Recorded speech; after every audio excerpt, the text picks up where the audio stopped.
नमस्कार दोस्तों, मेरा नाम डॉक्टर अमित कुमार, मैं आपका मोटिवेशनल दोस्त और आज के मोटिवेशनल वीडियो के चैप्टर 29 में मैं आपका स्वागत करता हूं। चैप्टर 29 बेसिकली डील करता है काम सौंपना सीखें। आप और हम जैसे लोग देखते हैं कि काम सौंपना ये कितना महत्वपूर्ण और कितना चैलेंजिंग और कितना डिफिकल्ट टास्क है। हर व्यक्ति के पास ये सुविधाएं नहीं होती कि वो अपने काम को किसी दूसरे व्यक्ति को सौंपे या उसको डेलीगेट करे।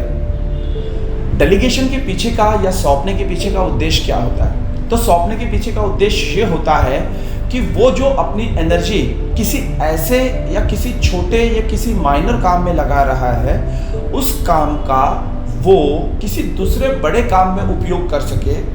इसके लिए वो छोटे काम में अपने आप को इन्वेस्ट ना करते हुए वो उस छोटे काम में किसी दूसरे व्यक्ति को इन्वेस्ट करवाता है और उसको कहता है कि भाई आप ये काम कर दीजिए, जिससे उसका समय बचता है। और अगर उसका समय बचा तो वो उस समय का यूज अपने दूसरे काम में यूटिलाइज कर सकता है। अगर हम काम सौंपने की टेक्निक अगर हमें मालूम नहीं है कि काम कैसे सौंपें, कब सौंपें, किसे सौंपें, क्यों सौंपें, अगर टेक्निक हमें पता नहीं है तो हम कभी भी एक अच्छे एंटरप्रेन्योर या एक अच्छे कर्ता, जो हम हिंदू लॉ अगर आप लोगों को पता होगा तो हिंदू लॉ में कर्ता की व्याख्या की गई है। कर्ता मतलब जो घर का प्रमुख व्यक्ति होता है। तो वो प्रमुख व्यक्ति क्या करता है? प्रमुख व्यक्ति अपने जो काम के जो विभाजन होते हैं वो लोगों के हिसाब से, उनकी कार्य क्षमता के हिसाब से, उनकी कैपेबिलिटीज के हिसाब से उसको डिवाइड करता है, उन लोगों को दे देता है, जिससे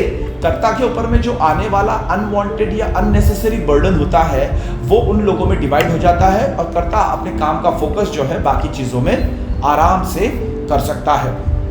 काम सौंपने के इसमें अच्छाइयां भी हैं और उनकी कुछ गलत चीजें भी हैं, किंतु हमें यह पता रहना चाहिए कि हम ये काम किसे सौंप रहे हैं। काम सौंपने का मतलब अगर हम बात करें तो ये बहुत डिफिकल्ट टास्क है। कोई भी काम हम किसी भी व्यक्ति को कैसे भी नहीं दे सकते।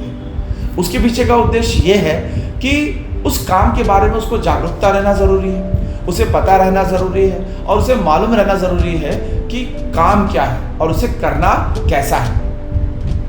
अगर मैं एक काम की बात करता हूं कि एक फोटोग्राफर है, तो अगर एक फोटोग्राफर से हम बात करें कि फोटोग्राफर का काम जो है वो फोटोग्राफी का है, लेकिन वही काम अगर आप किसी सामान्य व्यक्ति से कहें कि आप मेरी फोटो खींच के दीजिए, तो वो फोटोग्राफी शायद उतनी अच्छी ना कर पाए, क्योंकि उसको जो डेलीगेट किया गया काम है फोटोग्राफर के द्वारा वो शायद उतना अच्छा नहीं हो पाएगा जितना अच्छा फोटोग्राफर कर पाएगा।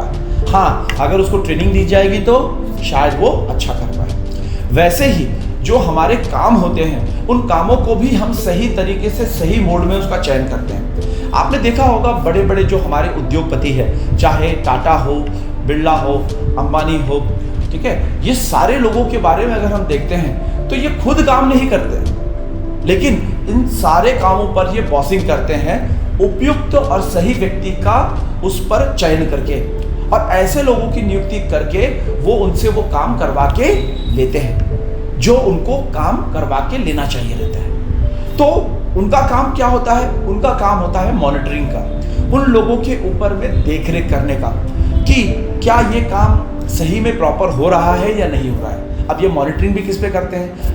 जो लेबर होते हैं उन पे करते हैं क्या? बिल्कुल भी नहीं। इनके द्वारा डिप्लॉय किए गए जो सीईओ होते हैं या फिर बड़े बड़े जो डायरेक्टर्स होते हैं उन लोगों पे होता है। उनसे वो समय समय पे उन सारी चीज़ों की रिपोर्ट्स लेते हैं, समय समय पे उनका रिव्यू लेते हैं, असेसमेंट करते हैं और उसके आधार पर वो आगे चीज़ों को, अपनी चीज़ों का एक्सपैंड करते हैं। सही व्यक्ति को जब कोई भी काम सौंपता है किस चीज़ के लिए, उसको करने के लिए, तब वो काम बहुत ही आसानी से और अच्छी तरीके से इम्प्लीमेंट होता है। लेकिन आपने वही काम किसी गलत व्यक्ति को सौंप दिया जो व्यक्ति उसके काबिल ही नहीं है, उसके लायक ही नहीं है, तो आपको नुकसान ही नुकसान झेलना पड़ेगा। यही चीज़ें अगर हम बात करते हैं पढ़ाई के संबंध में, यही चीज़ें हम बात करते हैं हमारे करियर के संबंध में, जब हम किसी गलत करियर का, किसी गलत चीज़ों का चयन कर लेते हैं जो हमारी ज़िंदगी में आवश्यक नहीं होती, लेकिन हम सिर्फ हमारे दोस्त, हमारे फ्रेंड्स, उन लोगों की चीज़ों को देखकर हम चीज़ों को इमिटेट करने की कोशिश करते हैं और बाद में उसका जो हमें निकाल या परिपाक मिलता है वो ऐसा होता है जो हमने कभी भी एक्सपेक्ट किया नहीं होता है। आपने देखा होगा कि 12th के बाद बहुत सारे बच्चे होते हैं वो साइंस ले लेते हैं। उन्हें ये नहीं पता है कि भाई उन्हें सही में साइंस करना है नहीं करना है, उनकी रुचि है या नहीं है, लेकिन सिर्फ मेरा फ्रेंड कर रहा है तो मुझे करना है। तो ऐसे मोड में ये चीज़ें जब हम करते हैं बिना किसी सोचे समझे किसी चीज़ को डेलीगेट कर देते हैं किसी चीज़ पे, जैसे हम हमारे दोस्त के ऊपर भी भाई तू जो करेगा वो मैं कर लूँगा, तो उसकी जो कैपेबिलिटी है और आपकी जो क्षमता है दोनों में फर्क है। इसीलिए काम का जो सौंपने की महत्वपूर्ण कला है वो आपको आनी चाहिए, और कौन सा काम आपको किससे करवाना है वो भी आपको आना चाहिए, और कैसे करना है ये भी आना चाहिए। जब आपको ये सब चीज़ें आनी चालू हो जाएगी आप अपने गोल को आसानी से अचीव कर लोगे। आखिरी में मैं इन्हीं 2 लाइनों के साथ अपने इन चीज़ों को कंक्लूड करूंगा कि अमीर लोग अपना समय जो है सिर्फ समय में निवेश करते हैं, उनके लिए समय इंपॉर्टेंट होता है। लेकिन गरीब लोग अपना जो समय है वो पैसों में इन्वेस्ट करते हैं, उनको सिर्फ पैसा चाहिए रहता है गरीब लोगों को, लेकिन अमीर लोगों को सिर्फ और सिर्फ समय चाहिए रहता है। अगर उनके पास समय है तो वो उसका लाखों करोड़ों कमा लेंगे। तो थॉट अगर हम हमारे बदलेंगे तो हम ऑटोमेटिकली अपनी बाकी चीज़ों को भी बदल देंगे, जिसका हमारे ऊपर और हमारे भविष्य पर बहुत सकारात्मक प्रभाव होगा। आज के वीडियो में बस इतना ही। मैं मिलूंगा किसी और वीडियो में आपके साथ, तब तक मुझे आज्ञा दीजिए। आपका अपना डॉक्टर अमित कुमार। नमस्कार।